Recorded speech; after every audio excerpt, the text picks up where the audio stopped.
केंद्रीय मंत्री चिराग पासवान ने संसद में वंदे मातरम की 150वीं वर्षगांठ पर आयोजित विशेष चर्चा के दौरान कहा कि ये अवसर केवल एक ऐतिहासिक पड़ाव नहीं बल्कि आने वाले 150 वर्षों के लिए भी एक मजबूत सांस्कृतिक नींव तैयार करने का समय है। उन्होंने कहा कि युवा पीढ़ी को इस गीत की वास्तविक अहमियत समझनी चाहिए, जिसने स्वतंत्रता आंदोलन के दौरान लाखों भारतीयों के भीतर देशभक्ति की भावना को प्रज्वलित किया और उन्हें संघर्ष तथा बलिदान के लिए प्रेरित किया। पासवान ने बताया कि वंदे मातरम सिर्फ एक गीत नहीं बल्कि राष्ट्र जागरण का प्रतीक रहा है और आज भी इसकी प्रासंगिकता उतनी ही महत्वपूर्ण है। अपने संबोधन में उन्होंने एनडीए की एकजुटता का भी उल्लेख किया और कहा कि सभी घटक दलों के सांसदों ने एक स्वर में प्रधानमंत्री को धन्यवाद दिया है कि किस प्रकार बिहार में सभी पार्टियों को साथ जोड़कर एनडीए ने महत्वपूर्ण सफलता प्राप्त की। ये उपलब्धि साझा नेतृत्व और सामूहिक प्रयास की मिसाल है। चिराग पासवान ने इस चर्चा को अत्यंत आवश्यक बताते हुए कहा कि राष्ट्रीय प्रतीकों और सांस्कृतिक धरोहरों पर संवाद देश को जोड़ने का कार्य करता है और ये जरूरी है कि ऐसे मुद्दों को राजनीतिक विवादों के बजाय राष्ट्रीय सम्मान की दृष्टि से देखा जाए। इन्होंने मुझे भी जेल में डाला था, ये कहते हुए दिल्ली के पूर्व मुख्यमंत्री ने सरकार पर तीखा हमला बोला। उन्होंने कहा कि उनका अपराध सिर्फ इतना था कि उन्होंने दिल्ली में बेहतर स्कूल बनाए, बिजली और इलाज को आम जनता के लिए मुफ्त किया और लोगों की आवाज़ को मजबूती से उठाया। उनके अनुसार जनता की भलाई के लिए काम करना ही सत्ता पक्ष को बर्दाश्त नहीं हुआ और राजनीतिक बदले की भावना से उन्हें निशाना बनाया गया। उन्होंने कहा कि आज यही हाल गुजरात में देखने को मिल रहा है, जहां किसानों को उनकी मांगों और समस्याओं के लिए आवाज़ उठाने पर पकड़ पकड़ कर जेलों में डाला जा रहा है। उन्होंने आरोप लगाया कि राज्य में अन्नदाता न्याय की मांग कर रहे हैं, लेकिन सरकार उनकी आवाज़ दबाने में लगी है। इसके विपरीत उन्होंने कहा गुजरात के कई इलाकों में नकली शराब और नशे का कारोबार खुलेआम चल रहा है, लेकिन उस पर कोई कार्रवाई नहीं हो रही। उन्होंने आरोप लगाया कि जिन मुद्दों पर तुरंत संज्ञान लिया जाना चाहिए, उन पर सरकार आंखें मूंदे बैठी है, जबकि शांतिपूर्ण ढंग से अपनी बात रखने वाले किसानों को अपराधियों की तरह ट्रीट किया जा रहा है। उन्होंने कहा कि किसानों के साथ हो रहा ये अन्याय ज़्यादा दिनों तक नहीं चल पाएगा।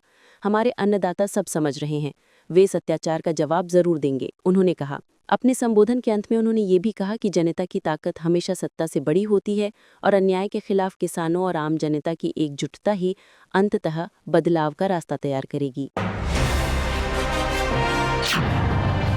तुष्टीकरण की राजनीति को कटघरे में खड़ा करते हुए प्रधानमंत्री नरेंद्र मोदी ने कांग्रेस पार्टी पर गंभीर आरोप लगाए। उन्होंने कहा कि कांग्रेस लंबे समय से ऐसे राजनीतिक दबावों के आगे झुकती रही है जिनसे देश की राष्ट्रीय भावना और सांस्कृतिक विरासत को लगातार नुकसान पहुंचा है। प्रधानमंत्री ने कहा कि वंदे मातरम, जो स्वतंत्रता संग्राम के दौरान करोड़ों भारतीयों में देशभक्ति की चेतना जगाने वाला गीत था, उसे भी कांग्रेस ने वोट बैंक के दबाव में अनावश्यक विवादों में घसीट दिया। उनके अनुसार यह रवैया उस सांस्कृतिक धरोहर को कमजोर करने जैसा है जिसे भारतीय राष्ट्रीय पहचान का मूल माना जाता है। प्रधानमंत्री मोदी ने आगे कहा कि जिस मानसिकता के कारण कांग्रेस ने वंदे मातरम पर समझौता किया, वही प्रवृत्ति आगे चलकर देश के विभाजन का आधार बनी। यदि कोई दल राष्ट्रीय एकता, सांस्कृतिक अस्मिता और देशभक्ति के प्रतीकों की रक्षा करने की बजाय सिर्फ राजनीतिक लाभ के लिए लगातार झुकता रहे, तो ऐसी नीतियों का खामियाजा पूरे राष्ट्र को भुगतना पड़ता है। उन्होंने कहा कि स्वतंत्रता संग्राम के समय जिन मूल्यों, समर्पण, त्याग, मातृभूमि के प्रति गर्व ने देश को एक सूत्र में बांधे रखा, उन्हीं मूल्यों को संकीर्ण राजनीतिक सोच के कारण पीछे धकेल दिया गया। प्रधानमंत्री मोदी के अनुसार आज देश उनके नेतृत्व में एक नई राष्ट्रीय चेतना के साथ आगे बढ़ रहा है, जिसमें सांस्कृतिक गौरव और राष्ट्रीय प्रतीकों का सम्मान सर्वोपरि है। उन्होंने स्पष्ट कहा कि नए भारत में तुष्टीकरण की राजनीति के लिए कोई स्थान नहीं है और राष्ट्रीय भावनाओं को किसी भी राजनीतिक सुविधा के चलते क्षतिग्रस्त नहीं होने दिया जाएगा। समापन में प्रधानमंत्री ने जोर देकर कहा कि वंदे मातरम केवल एक गीत नहीं बल्कि स्वतंत्रता संघर्ष की आत्मा और राष्ट्र गौरव का प्रतीक है। इसके सम्मान से समझौता इतिहास के साथ अन्याय ही नहीं बल्कि आने वाली पीढ़ियों को भी गलत संदेश देने जैसा है।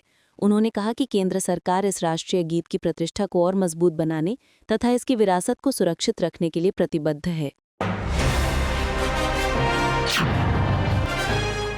रक्षा मंत्री राजनाथ सिंह ने अपने संबोधन में कहा कि आज़ादी के दौर में जब पूरा देश राष्ट्रीय चेतना और सांस्कृतिक आत्मसम्मान के साथ खड़ा था, उसी समय कुछ लोग सेक्युलर दिखने की जल्दबाजी में भारतीय सभ्यता की हर बात को संदेह की नज़र से देखने लगे।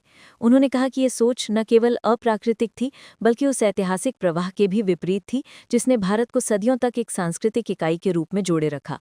इसी मानसिकता का परिणाम ये हुआ कि वंदे मातरम जैसा राष्ट्रीय भाव, जिसने स्वतंत्रता आंदोलन के प्रत्येक चरण में भारतीयों के मन मन में जोश, सम्मान और आत्मबल भरने का काम किया, वह भी अनावश्यक विवादों और कृत्रिम बहसों का शिकार बना दिया गया। राजनाथ सिंह ने इस बात पर चिंता व्यक्त की कि वंदे मातरम जैसे गीत को, जो मातृभूमि की स्तुति और राष्ट्रीय स्वाभिमान का सर्वोच्च प्रतीक है, कुछ समूहों ने राजनीतिक नजरिए से देखना शुरू कर दिया। उन्होंने कहा कि यह दुर्भाग्यपूर्ण था कि स्वतंत्रता संग्राम के गौरवशाली इतिहास, रचनात्मक राष्ट्रवाद और सांस्कृतिक प्रेरणा को परिभाषित करने वाला ये गीत एक वैचारिक संघर्ष का सॉफ्ट टारगेट बना दिया गया। उन्होंने स्पष्ट कहा कि यदि उस समय भारतीय संस्कृति के प्रतीकों को संदेह की दृष्टि से न देखा गया होता तो शायद राष्ट्रीय एकता का संदेश और अधिक सशक्त होकर उभरता। रक्षा मंत्री ने कहा कि राष्ट्रवाद और सांस्कृतिक विरासत को संदेह की नज़र से देखने की यह प्रवृत्ति भारत के लिए हानिकारक सिद्ध हुई। वंदे मातरम पर उठे विवादों ने उस भावनात्मक शक्ति को चोट पहुंचाई जिसने असंख्य स्वतंत्रता सेनानियों को प्रेरित किया था, चाहे वह बंगाल विभाजन का आंदोलन रहा हो, क्रांतिकारियों का संघर्ष या फिर ग्रामीण भारत में फैलता जन आंदोलन।